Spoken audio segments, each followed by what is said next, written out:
What's up, my dino folks, my dino brethren?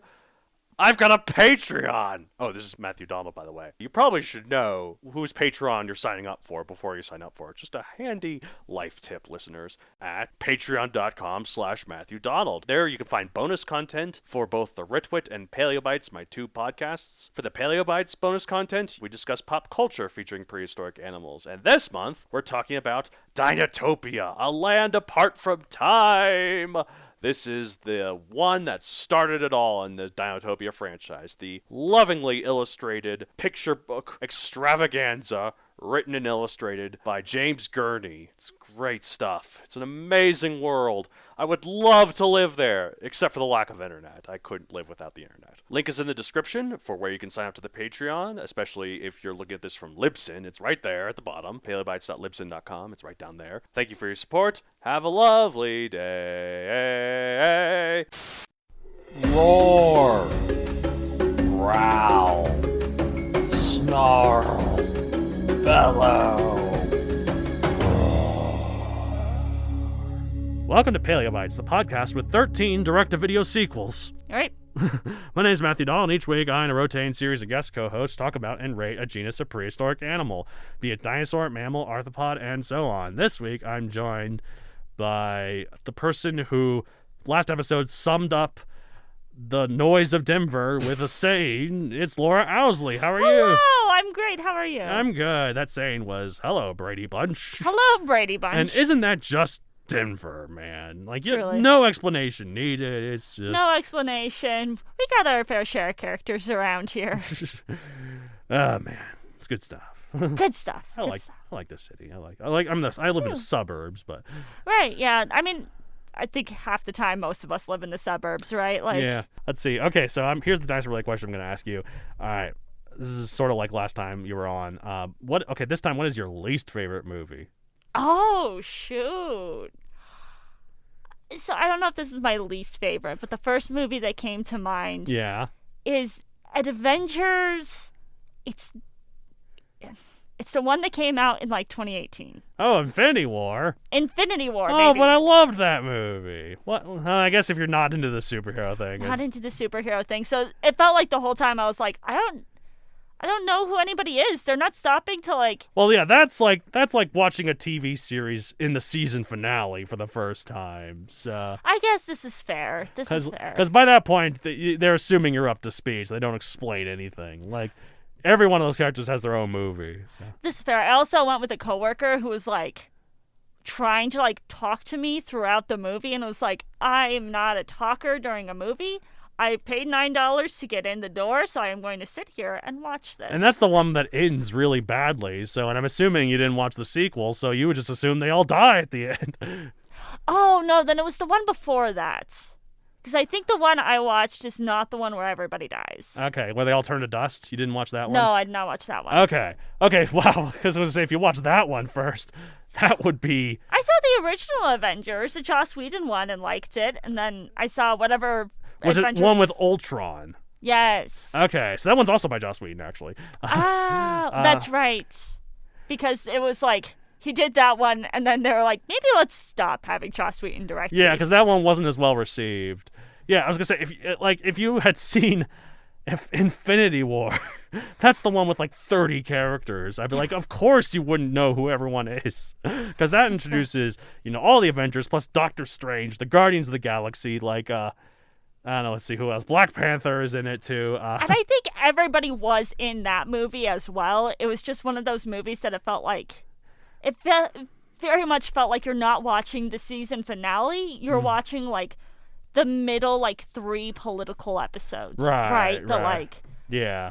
I also am not up to date with my Avengers franchise. Well, that's fine. I mean, at this point, you're either all in or all out. Exactly. So, and there's okay. so many. So, if you could improve it with all you had to do to improve it was add a dinosaur. That's all you had as your tool to improve it. What would you do?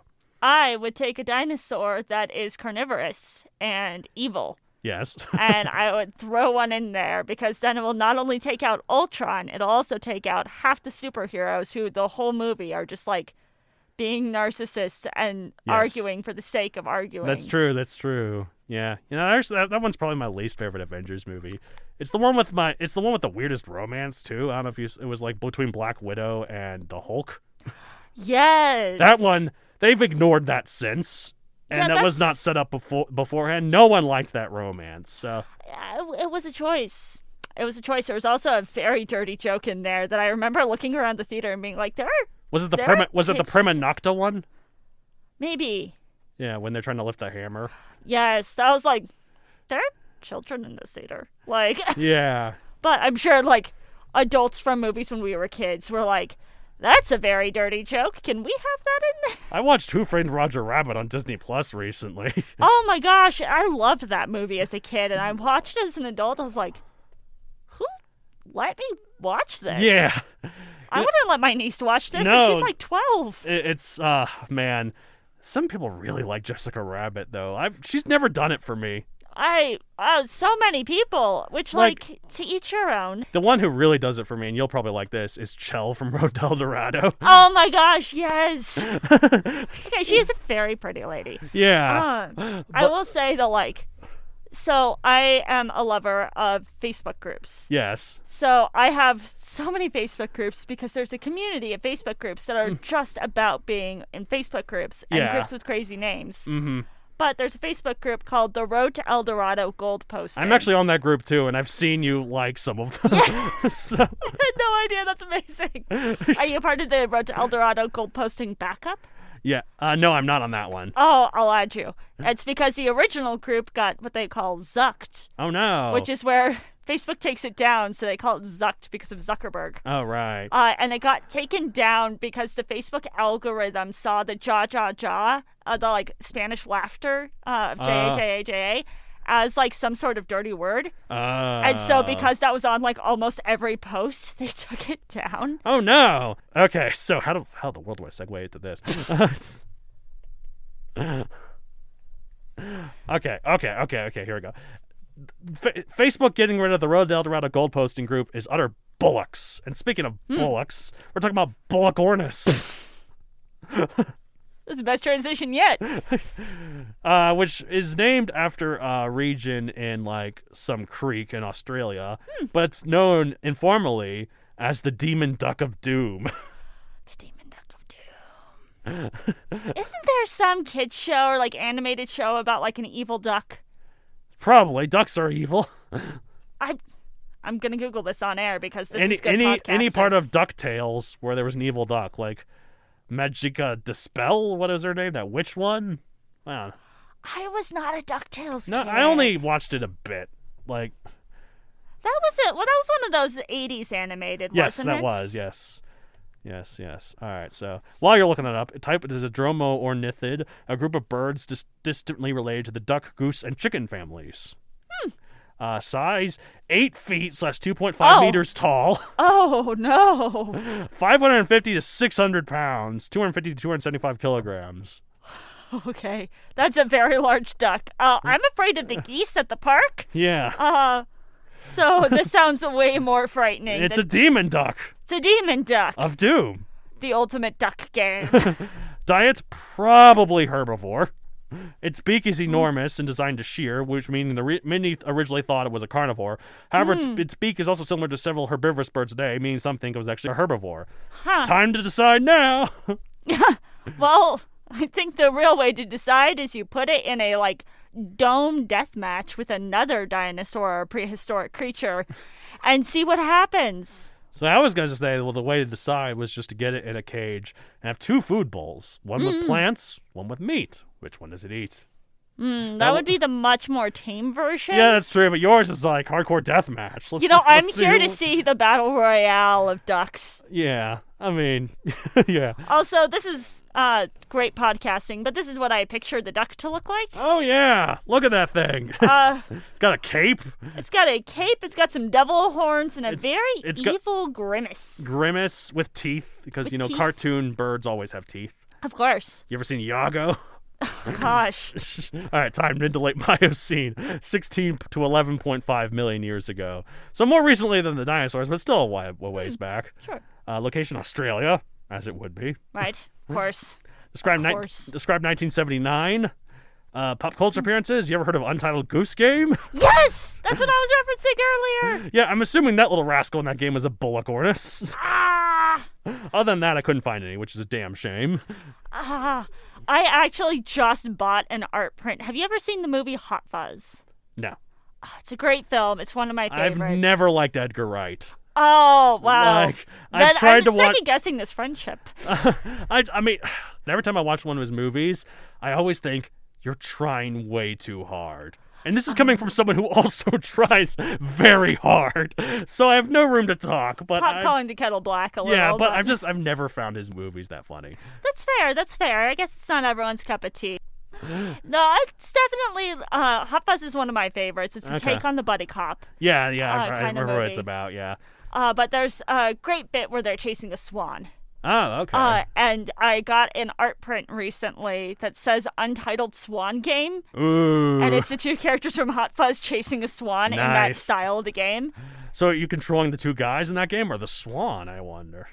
You know, I genuinely don't know. Probably the swan if it's like the goose game. So those are the enemies you have to run away from. Right. But then surely you'd fight back. Although I love this idea of the movie of Hot Fuzz from the swan's perspective with P.I. Staker. Yeah.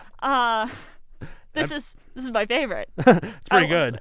Sometimes people get a bit creative with the names or nicknames of their prehistoric creatures. Predator X, Terminator Pigs, Ninja Dolphins. Very lesser known spin-off of the Teenage Mutant Ninja Turtles Oh, or yeah. the adolescent mutant ninja dolphins. Actually, I did an episode of it. It's called Ninja Delphis. I make the joke about it's a river dolphin, so it was like prehistoric river, ninja dolphins, prehistoric river, ninja dolphins, heroes in a half fin, dolphin power, Half porpoise. something like that. But anyway, so yeah. Also, there's one more that I forgot to I haven't mentioned here. Dynamo Terror is another one. That is a real genus name of a tyrannosaurid that was discovered recently. Like. Say the name again? Dynamo Terror. Dynamo Terror. That was my nickname in college. Oh, God, what'd you do? I hit mics, apparently, is what I did. Oh, man. All right, so one of my favorites, though, I only just learned recently, is Bullockornis, which has gathered the mighty rambunctious nickname of the Demon Duck of Doom. The Demon Duck of Doom. In actuality, like I said earlier, Bullockornis actually means bullock bird after the Bullock Creek in Australia where it was discovered. But who cares about some lame creek? No. This is the Demon Duck of Doom. This is no creek dweller. This was a bloodthirsty monster lurking in the depths of a primordial swamp, catching bugs the size of dogs and feeding upon the sacrifices given to them by the local tribe of prehistoric kangaroos. Right. I actually, little known fact, the Demon Duck of Doom is what killed Batman's parents. It would, wouldn't it? No. You said you don't know superheroes. See? I know the very basic references. Another nickname for this formidable feathered fiend, though, was Thunderduck. Thunderduck! That's what I was thinking about earlier! That sounds like a Pokemon, doesn't it? Thunderducks, that was a show, wasn't it? It was? Yes! There was Mighty Ducks, I think. Maybe it's Mighty Ducks. There's Maybe also DuckTales, Darkwing Duck, Duck Dodgers, The show is just me derailing. Daffy Duck, What could have been kids' shows? Donald Duck. It's a dollar store version of Donald Duck. Yeah. Scrooge McDuck, Scrooge McDuck! And his, 3 nephews. Huey, Louie, and Dewey Duck. Yes! Anyways, so Thunderduck, it shook the earth with every step and summoned lightning with its bill to smite its enemies. Oh, same. Thunderduck, Thunder Demon Duck of Doom! In all seriousness, this was a giant flightless bird that probably ate fruit and large nuts, acting as a large browser in its local habitat. If it was a predator, it certainly would have been a very vicious one, as its skull was larger than that of a small horse.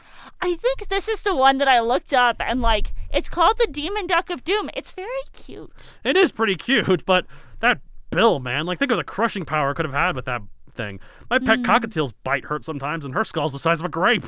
This is a good point. This thing could have crushed bone. A very dangerous pet, but, cute and could ride into battle. That's true. Are you aware of Final Fantasy or seen any Final Fantasy? I'm aware of Final Fantasy. Yeah, I've only played like the 12th one for a bit, but a recurrent element in all those games is the chocobos, which is a big yellow flightless bird that they all ride on. Oh, see, I know my references. Yeah. So, anyways, again though, this is only if it was actually a meat eater. Most scientists say it actually wasn't, and unfortunately, or fortunately, depending on who you ask, if you look at the skull, that kind of makes sense. They were flightless predatory birds like Titanus and Forest Raucus, but their beaks were more hooked, kind of like a hawk or an eagle's, not broad and flat-edged like that of Bullockornis. Yeah, like that, exactly. She's doing their little thing with her fingers. Again, I forget that this is a purely auditory medium as I, do all my normal hand motions and talk with my hands over here. Yeah.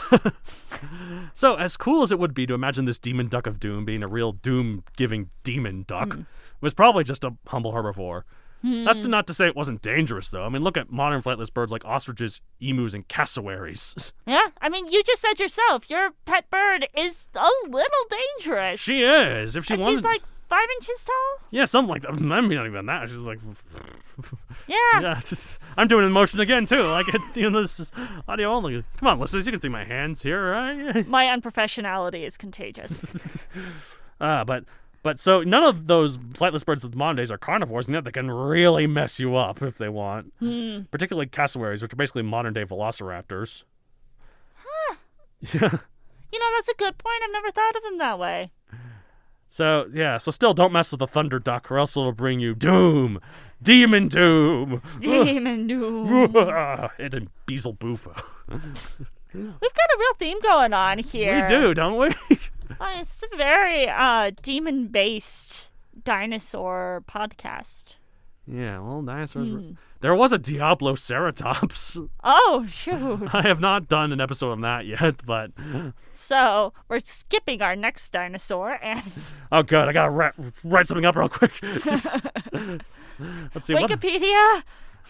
Let's see, what else was there? There was a Medusaceratops. Does that count? I mean, did they turn their enemies to stone? I mean, when dinosaurs fossilize... That's a really good point. The bones become stone. Medusaceratops is just part of that process. Yeah. I'm actually doing an episode of Medusaceratops, and I'm going to make this exact joke, and it may or may not have already come out. Hold on, let me check on air, because I'm a professional, my schedule here. Okay, so...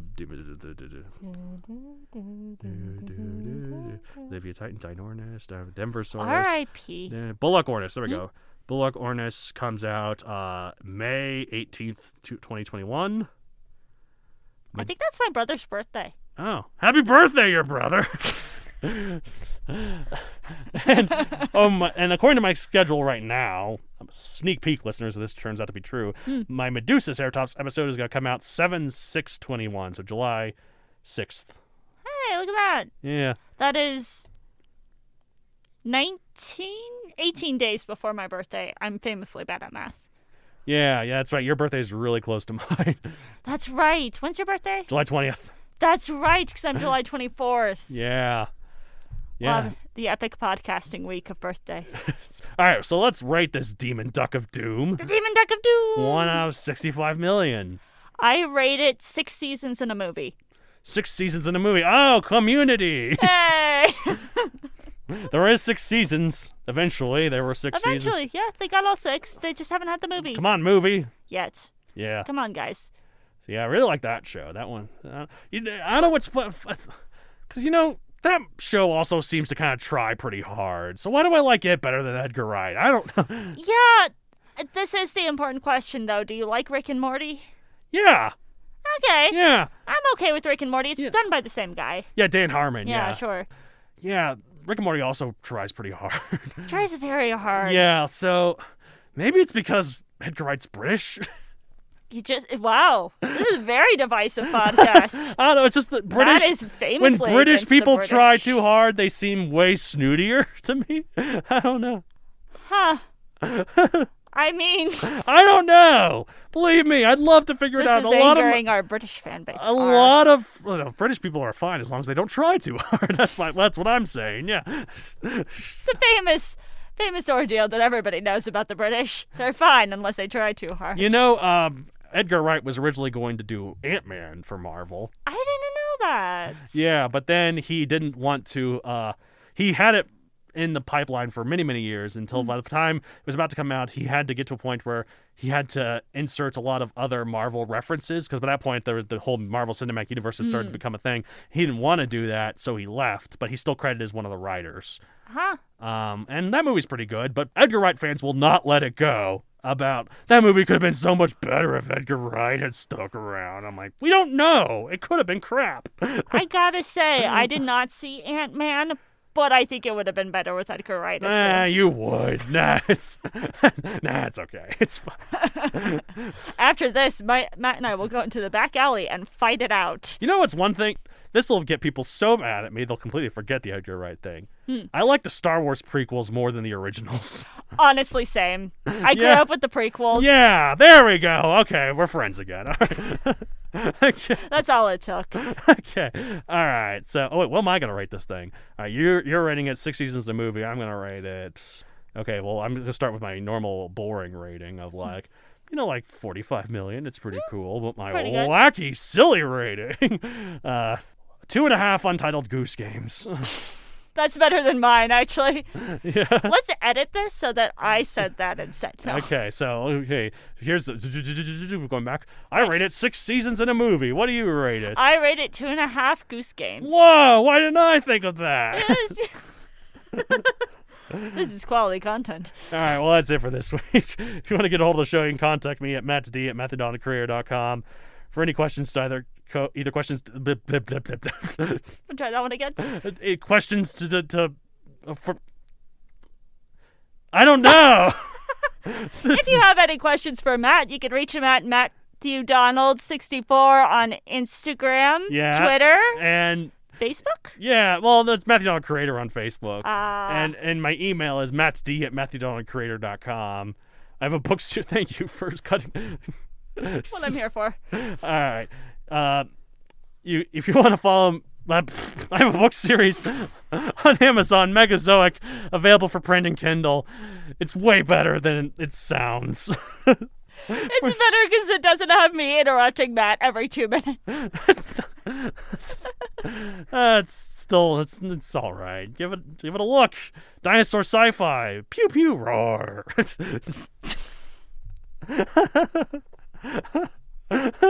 That's Matt's new ringtone, actually. It's pew pew. Dinosaur sci-fi in a nutshell. I also have a book series. I have a podcast called The Writ Wit. Another podcast. It's about writing.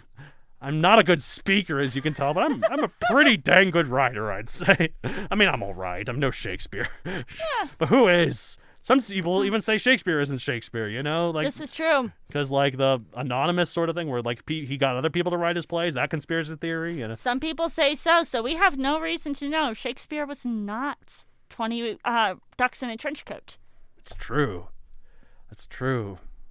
Much ado about nothing. More like much a quack about nothing. So long, guys. As we say at the end of every episode of Paleo Bites. Pew pew.